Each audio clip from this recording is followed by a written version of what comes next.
എന്റെ പ്രിയപ്പെട്ട സഹോദരങ്ങളെ, ഞാന് വെറും വാക്ക് പറയുകയല്ല നിങ്ങളോട്. ബലിപീഠത്തിൽ അഴിയാത്ത ഒരു കുരുക്കുമില്ല, ഒരു കുരുക്കുമില്ല. അവർക്ക് പറഞ്ഞേ ഹല്ലേലൂയാ.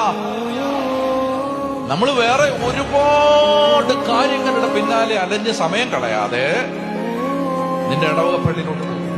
രണ്ട് കാര്യങ്ങൾ ഒരു ദേശം ശ്രദ്ധിച്ചാൽ ആ ദേശം രക്ഷപ്പെടും. ഒന്നാമത്തേത് പരിശുദ്ധ കുർബാന അർപ്പിച്ച് ദൈവത്തെ ആരാധിക്കുക. രണ്ട്, ദിവ്യകാരുണ്യ ആരാധനകൾ നടത്തുക, നിത്യാരാധന കേന്ദ്രങ്ങൾ ഉയരുക. അവർക്ക് പറഞ്ഞേ ഹല്ലേലൂയാ, ഹല്ലേലൂയാ, ഹല്ലേലൂയാ. അതായത് നമ്മൾ മൗണ്ട് കാർമലില് അവിടെ ആ ധ്യാന കേന്ദ്രത്തിന്റെ ആരംഭത്തില് എന്ത് ചെയ്യണം എനിക്ക് അറിഞ്ഞുകൂടാ. ഞാനൊരു ധ്യാന കേന്ദ്രത്തിൽ നിന്നിട്ടില്ല, എനിക്കൊരു ധ്യാനഗുരുക്കന്മാരുടെ ശിക്ഷണമില്ല, ഞങ്ങളുടെ സഭയിൽ അങ്ങനെ ധ്യാന കേന്ദ്രങ്ങളൊന്നുമില്ല, എനിക്ക് അങ്ങനെയുള്ള യാതൊരു പരിശീലനവും ഇല്ല. ഞാൻ കോളേജിൽ പഠിപ്പിച്ചുകൊണ്ടിരുന്ന ഒരാളാണ്. ഞാൻ വളരെ വ്യത്യസ്തമായ വേറൊരു ജീവിത സാഹചര്യത്തിൽ വരികയാണ്. എനിക്കൊന്നും അറിഞ്ഞുകൂടാ. എങ്ങനെ മുന്നോട്ട് പോകണം, എങ്ങനെ ചെയ്യണം, ഒരു പരിശീലനം ആരും തന്നിട്ടില്ല, അറിഞ്ഞുകൂടാ. അപ്പൊ അങ്ങനെ ഞാൻ എന്ത് ചെയ്യും കർത്താവെ, എങ്ങനെയാണ് ചെയ്യേണ്ടത് എന്ന് ചോദിച്ചപ്പോൾ എനിക്കൊരു ആത്മീയ ഉപദേശം കിട്ടി. രാവും പകലും നിത്യാരാധന നടത്തുക.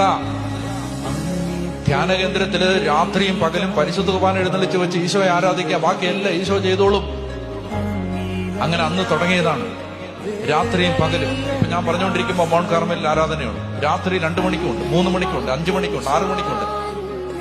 റൗണ്ട് ദ ക്ലോക്ക്, രാവും പകലും മുടങ്ങാതെ ഈശോയെ ആരാധിച്ചു കൊണ്ടിരുന്നപ്പോ അവിടെ പിന്നെ ഒന്നും ആരും പഠിപ്പിക്കേണ്ടി വന്നില്ല. എല്ലാം ദൈവം ചെയ്യാൻ തുടങ്ങി. എല്ലാം കർത്താവ് സമയാസമയത്ത് എന്ത് വേണം കർത്താവ് ചെയ്യാൻ തുടങ്ങി. അവർക്ക് പറഞ്ഞ ഹല്ലേലൂയാ.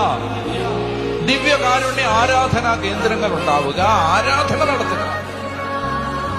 ഈ 2 കാര്യങ്ങൾ ദൈവജനം ശ്രദ്ധിച്ചാൽ, പ്രിയ മക്കളെ, ഞാൻ നിങ്ങളോട് പറയുന്നു, കർത്താവ് ദേശത്തെ അനുഗ്രഹിക്കും.